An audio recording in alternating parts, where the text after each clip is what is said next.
Live from the BDN Studios, it's Bang and Dang. That's awesome. If you don't like that, then You ain't black. Night of 7th of April, 2006. We're way out in Wayne Kellestine's farm. It's late, about 10:30 p.m. Both sides of a very tense bike feud are showing up.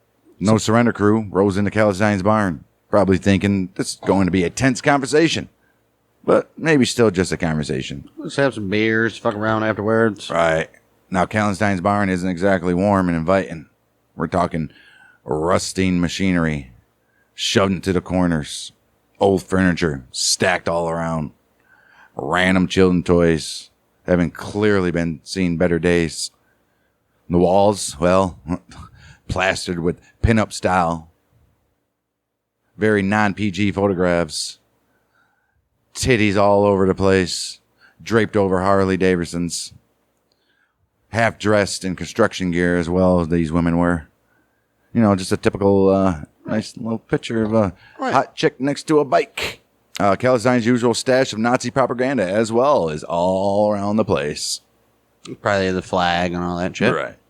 Kellestine tells everyone to stick to the middle of the room. He's cleared out a patch just for them. And then there's the security situation. Sandham is literally up in the rafters with a rifle, scanning the room like a hawk. Oh, jeez. Outside, Mushy, Mather, Aravina, and someone identified only as MH, like we said. They're patrolling with rifles and shotguns. Over in the house, Gardner, he's glued to police scanners, making sure no sirens are headed their way. And according to one version of what happened next, as soon as Louis Chopper Raposo stepped inside, he spotted Sandham aiming down at him from the rafters. Oh, no.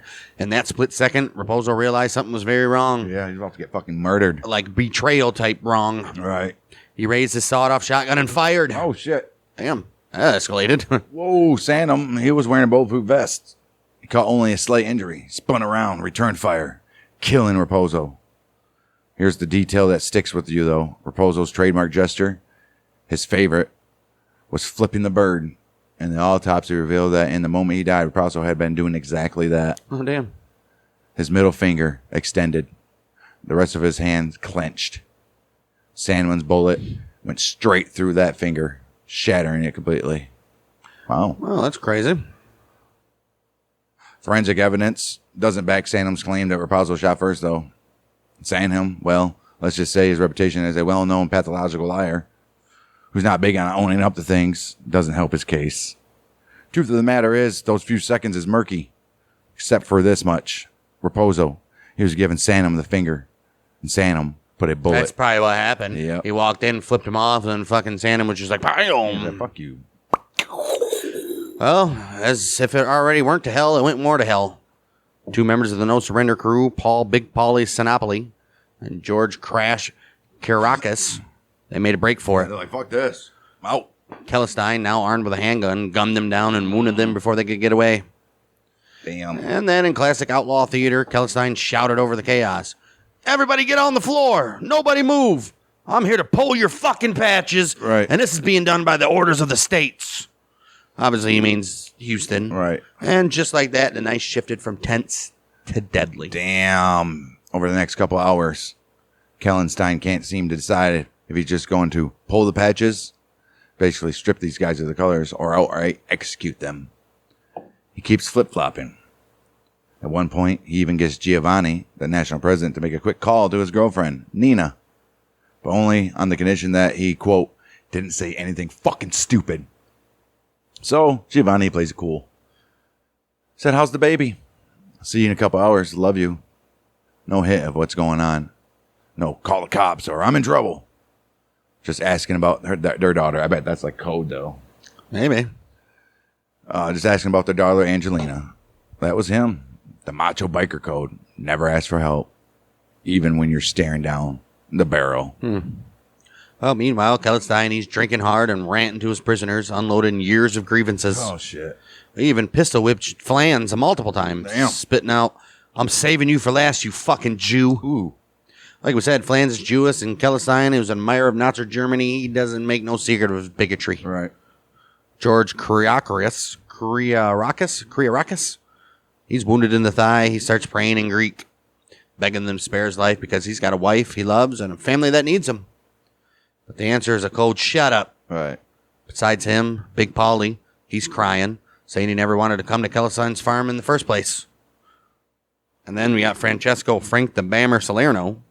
He cuts in with his harsh reality check. We're bikers. We're not fucking Boy Scouts, so stop your whining. Damn right. And give up your fucking patches. Shit. Too late now. Well, a few times Kellestine tries to convince Giovanni to side with him, join his little coup. But Giovanni keeps refusing. Instead, he's asking for an ambulance for Sinopoli and Kyriakis. He even defends Flans against accusation of disloyalty. Finally, Kellestine makes up his mind. They're all going to fucking die. The Ontario Court of Appeal would later call what happened next an execution assembly line. Damn. Well, at around midnight, an OPP constable, Perry Graham, he's patrolling the countryside. He comes across a surveillance van sitting in a wooded lane in the dark. They tell him they're investigating another murder, so he moves on.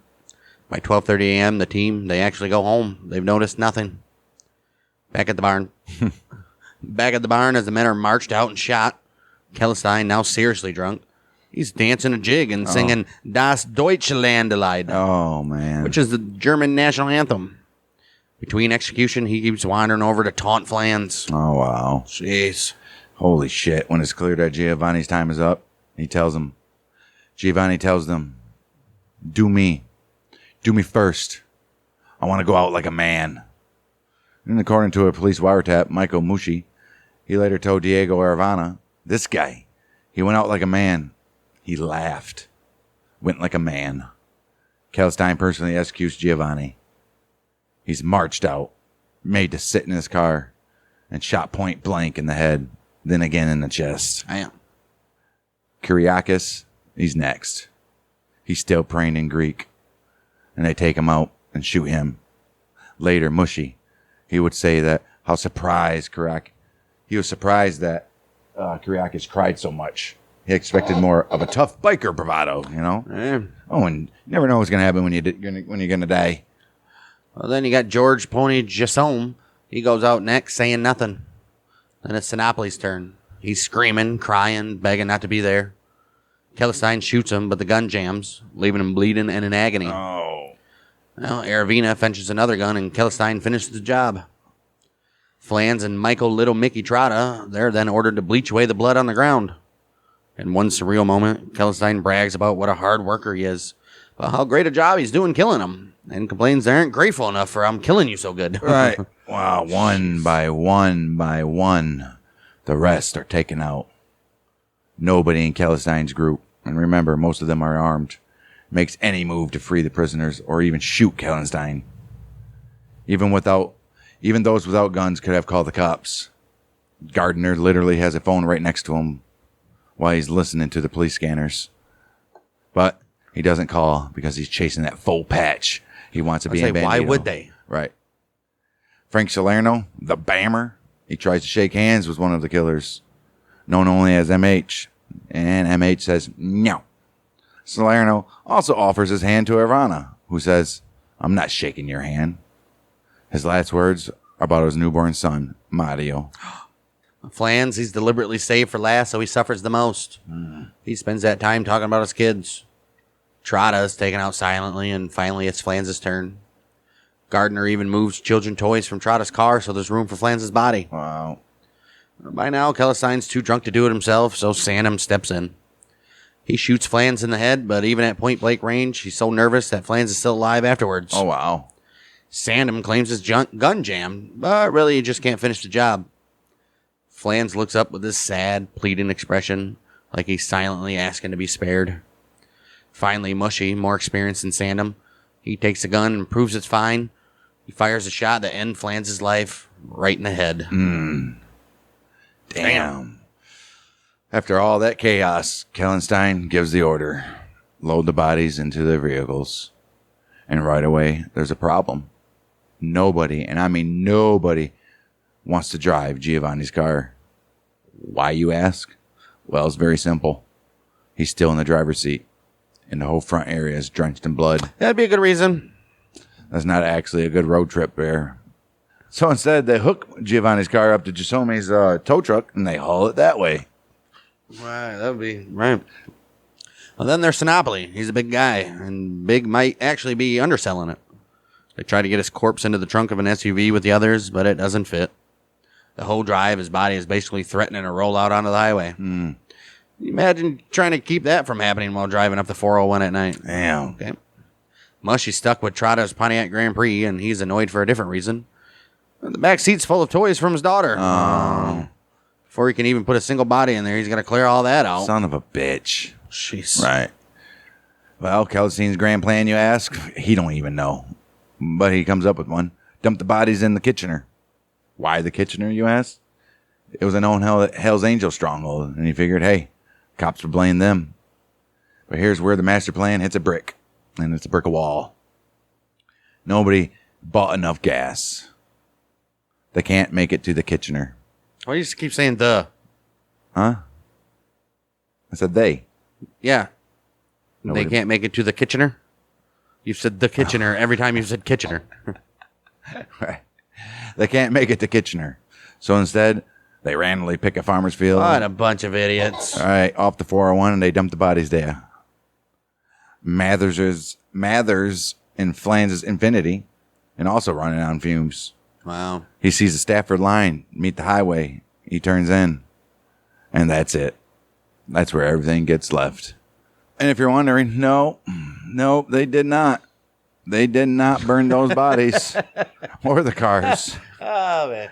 I did not hit her. I did not. They didn't burn those bodies or the cars. Why, you ask? Well, here's a quote. They're too cheap to buy enough gasoline. Apparently.